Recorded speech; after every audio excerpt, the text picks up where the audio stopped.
специально подготовленное место и заполняется сверху раствором из цемента, песка и воды согласно прилагаемому руководству. Форма заполнена раствором. Теперь нужно разровнять ее, мастерком снять излишек. После ждем определенное время и снимаем форму. И получаем готовую плиту размером 600 на 600 мм и 60 мм толщиной.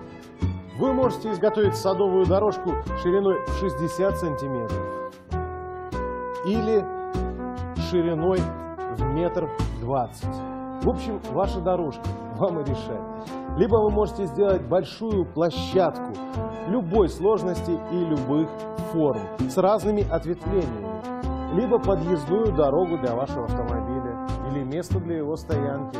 Хотя заранее побеспокойтесь и сделайте песчано-гравийную подсыпку толщиной в 10-12 см. В щели между отдельными декоративными камнями и плитами можно насыпать песок или грунт с семенами газонной травы. Тогда ваша площадка или дорожка приобретет удивительно уютный вид.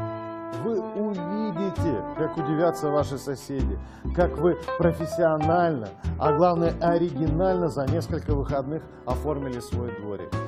Так что звоните и заказывайте 2 или 3 формы для садовых дорожек. Тем более мы все сделали, чтобы цена была доступной. Вы получаете товар прекрасного качества и отечественного производства. Вы получаете вещь для пользы и для красоты. Делайте все своими руками.